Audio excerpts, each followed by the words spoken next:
Can you imagine fleeing to the sea for safety? Picture this.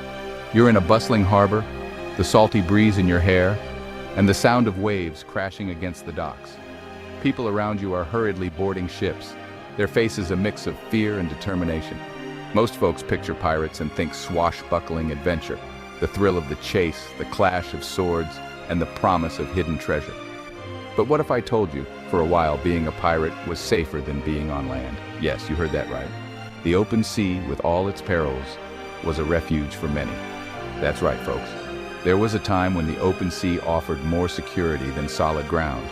The vast, unpredictable ocean became a sanctuary for those seeking escape from the harsh realities of life on land. We're talking about the golden age of piracy, a wild period in history when lawlessness on land drove people to seek their fortunes and their safety on the high seas. It was a time when the rules were different and the risks were high, but so were the rewards. Now, I'm not saying piracy was a picnic, far from it. The life of a pirate was fraught with danger, from fierce battles to treacherous storms. It was dangerous and brutal, no doubt about it. Pirates faced constant threats from rival crews, naval forces, and the unforgiving sea itself. But for many people living in coastal towns and villages, the dangers of the sea were preferable to the dangers lurking on land. The promise of a new life, free from the tyranny of corrupt officials and oppressive landlords, was worth the risk. Imagine you work hard, barely scrape by, and then bam. Some nobleman decides he wants your land, your money, or your wife. The power dynamics were skewed, and the common folk had little recourse. No courts, no police, just raw power. The law was often a tool of the powerful, leaving the average person vulnerable and defenseless. That was life for many in the 17th and 18th centuries. The daily grind was harsh, and the threat of exploitation was ever present. So, what did they do? They set sail. They left behind their homes, their livelihoods, and sometimes even their families, in search of a better life on the open sea. They embraced the pirate life, not just for riches and rum, but for a chance at freedom and a fighting chance at survival. The pirate code, though harsh, offered a sense of camaraderie and equality that was hard to find on land. It was a life of adventure, danger, and for many, a last hope for a better future. The golden age of piracy, a time of unrest. Let's set the stage. Picture a world in turmoil where the very fabric of society is being torn apart by conflict and ambition. The 17th and 18th centuries were a time of massive upheaval. Empires were expanding their reach, often clashing violently in their quest for dominance. Empires clashed, trade routes expanded, and colonialism was in full swing.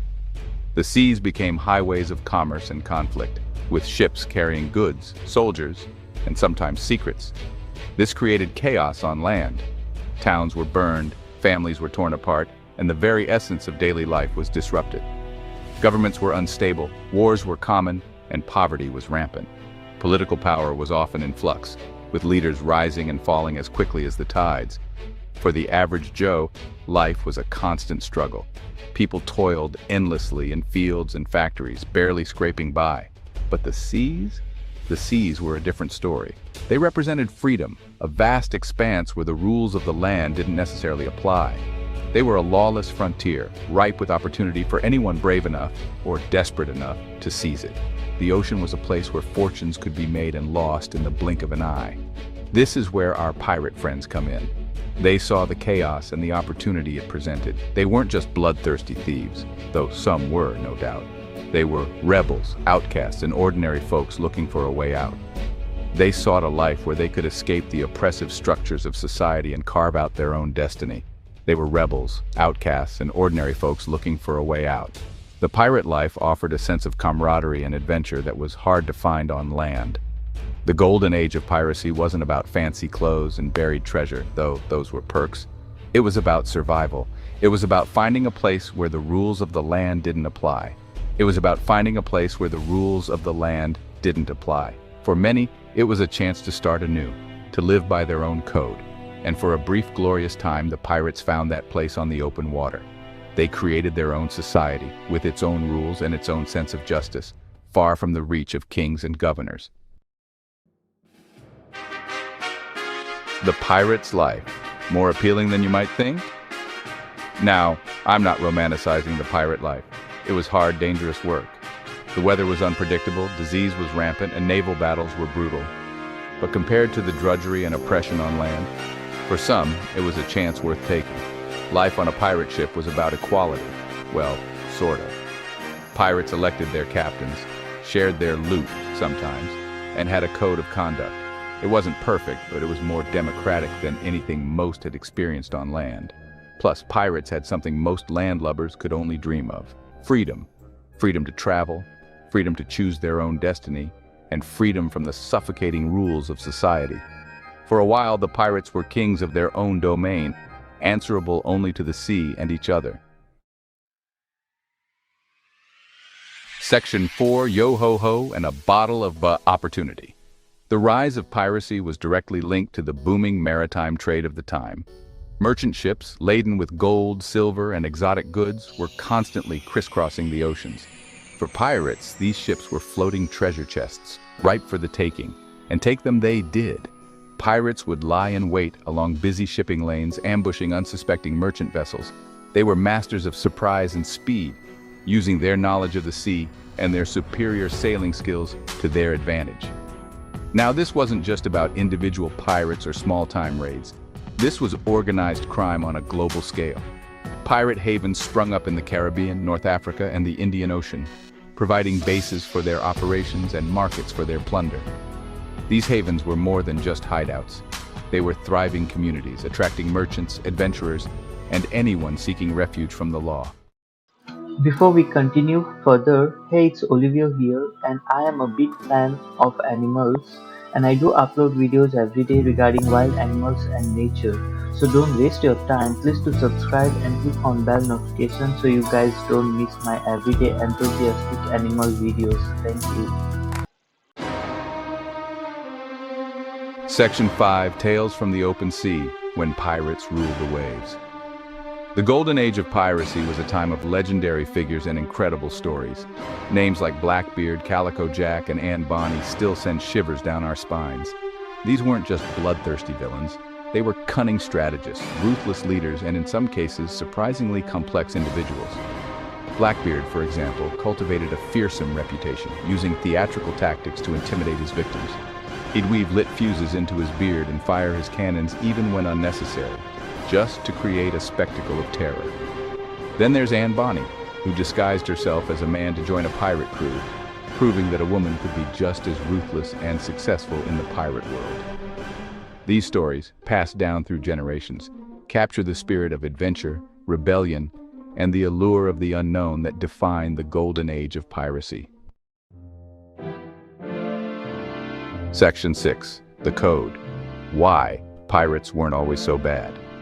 Now, before you think I'm advocating for a life of crime, let's be clear. Pirates weren't saints. They were far from it. They were thieves and criminals, often violent and merciless. Their reputation for brutality was well earned, and they struck fear into the hearts of many. But they also had their own code of conduct, a set of rules that governed their interactions with each other and, surprisingly, their captives. This code was known as the Pirate Articles. Pirate Articles, as they were called, outlined everything from how loot would be divided to punishments for breaking the rules. These articles were agreed upon by the entire crew and were strictly enforced. These articles ensured a certain level of order and fairness within the pirate crew. They created a sense of unity and mutual respect among the pirates, which was essential for their survival and success. For example, many pirate crews had rules against fighting on board the ship, preferring to settle disputes through duels or other agreed-upon methods.